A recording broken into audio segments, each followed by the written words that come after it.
There is the ad revenue, that's one possibility. Mm-hmm. There is simply the revenue, the cash on hand after you've met your cash flow requirements for payroll. Somewhere there's a number that's growing that we're never seeing it. It's always reallocated for another need for your business. It's never allocated for repaying this loan. The 2 employees is an example. Forget the 2 employees, pay us the loan. We could say that. You make it seem as if you could pay us if you didn't have those 2 employees.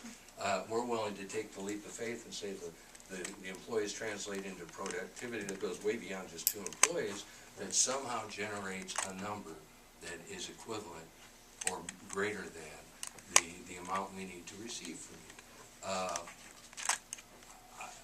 You know, we don't do your accounting, we don't do your business. I'm not sure that demanding an example from us other than what we've already stated is possible.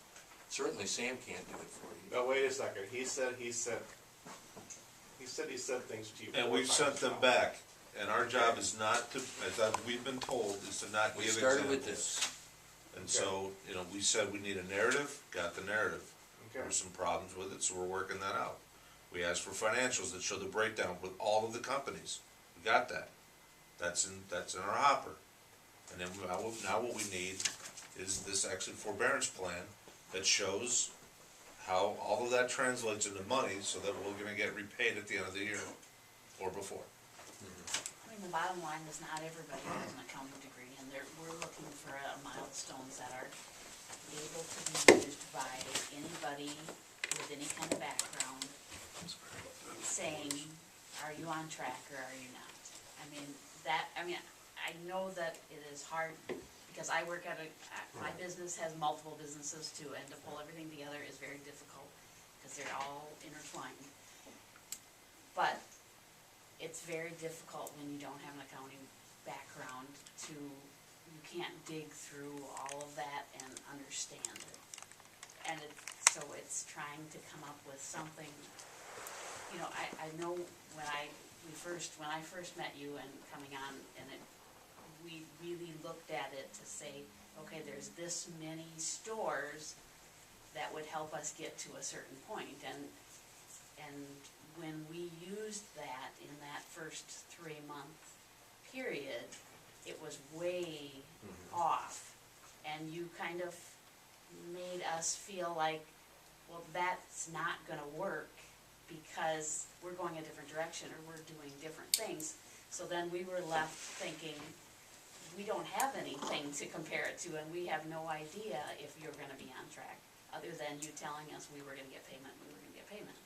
And so everybody is kind of on edge because they don't have something to look at to say, we have any control. I mean, we just don't feel like we have any control to say, and so everybody is on edge.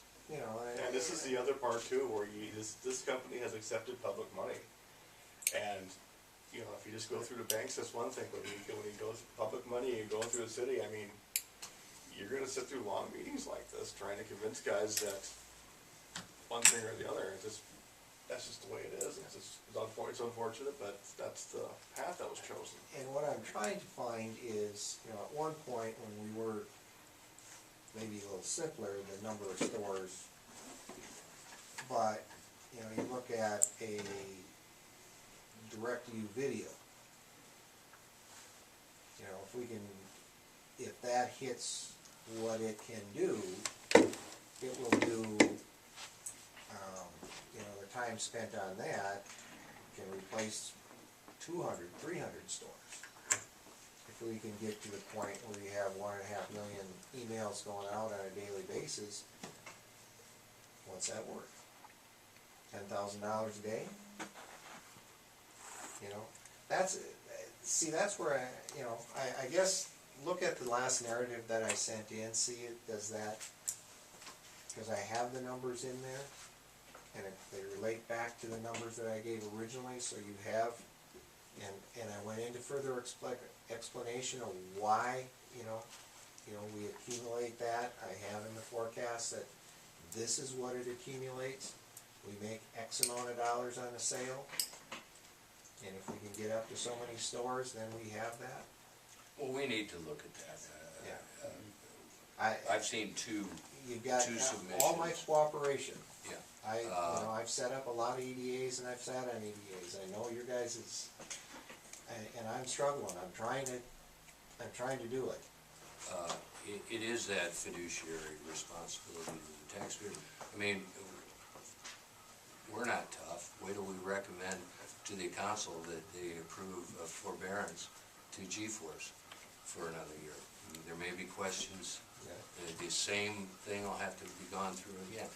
As I've said before, to get us convinced, number one, to help us understand, and then to get us convinced and on your side so that we can advocate for you.